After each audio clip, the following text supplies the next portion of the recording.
In Parliament this afternoon, Labor was focused on the drought once again. In particular, the fact that drought-affected farmers can only access farm household allowance for 4 years. They now get a lump sum payment at the end of that 4 years. But Joel Fitzgibbon, the Shadow Minister, raised these figures. Can the Prime Minister confirm that his government has kicked 600 farming families off the farm household allowance as the drought worsens, and will kick another 500 families off the payment by Christmas? We will continue to monitor this issue very closely, Mr Speaker, and as on each occasion we have responded to the advice we have received on the farm household allowance, remembering it started at 3 years forever. It is the first call and is the biggest call on the pressures on our budget as we consider the issues, whether we go into the MyEFO period or next year's budget. The first call, the first thing I am going to ensure is addressed is to meeting the needs of our drought support programs, Mr Speaker. Well, the Prime Minister there answering Joel Fitzgibbon's questions and giving what very much sounded like a pretty strong hint that more support will be on the way in that mid-year budget update in December. Joel Fitzgibbon joins me now. Thanks for your time. Is that how you read those comments? Yeah, it looks like, David, there is something more coming, and I say thank goodness for that, because the main thing to come out of Senate estimates over the last 2 days is a confirmation that he's been massively embellishing or exaggerating the amount of money they are spending on drought. He keeps repeating this $7 billion figure, and I'll be pretty generous and give them $1 billion. And I think it's short of that. But to raise false hope and to mislead devastated farming families with that ongoing fib is just very unfortunate. The point you were asking about there, these figures, 600 families have lost their farm household allowance, so that they've used up the 4 years. The 4 years. Right, and you reckon another 500 will lose it by Christmas? And by the department's own admission, yes, that's true. So is your position they should continue receiving that income support while ever they're in a drought-declared area? Yeah, I think while ever this drought is ongoing, they should continue to receive that support. Remember, these are the hardest hit drought-affected families. This is a really hard payment to secure in the first place, and it's been too hard for very many farming families.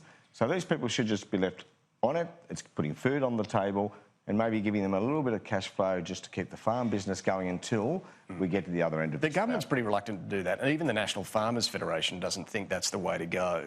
Do you accept some farmers resent when they've done the work to be efficient and make it through the drought and others haven't? Do they resent that, do you think? Well, I think the National Farmers Federation should start standing up for its members. Now, I do accept the policy rationale behind the time limit, and in fact, right back in 2012, when signing the original intergovernmental agreement, states, territories and the Commonwealth, and all political parties agreed that it should be time limited. So farmers and back then it was that what? time. It was only... It's 3 years. 3 years. And the idea was that farmers use those 3 years to either adjust their business model or to get out. So what's changed now? The severity? The severity and the longevity of the drought. And I keep saying that, yeah, the test of viability is important. Look, there's some farmers for many other reasons, but including dryness and heat, are moving from the marginal column to the unviable column. But the test of viability is not whether you can make it into the 8th year of drought, David. There are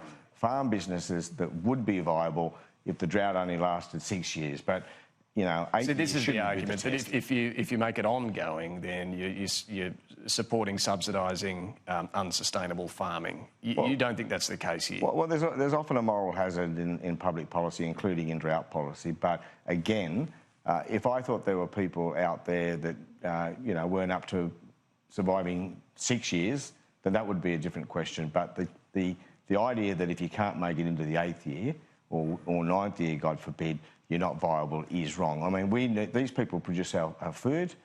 We need them to stay on the land. I mean, this is fast becoming not just a crisis for farmers in rural towns. This is starting to threaten our food security.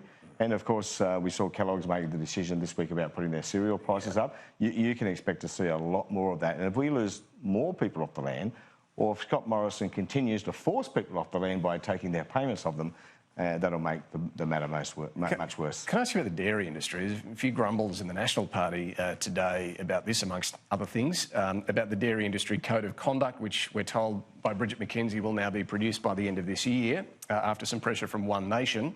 You must welcome that, though. You've been after this code of conduct for a while. Yeah, I have, David. And, the dairy industry was in a lot of trouble before the drought became really bad. They've been caught in a cost-price squeeze for a long time. Their input prices are going up, and, of course, they're being squeezed on the price they receive from the processors, which in turn is a result of the supermarket problem. So we needed this a long time ago. The ACCC had an 18-month-long inquiry and recommended the mandatory code of conduct.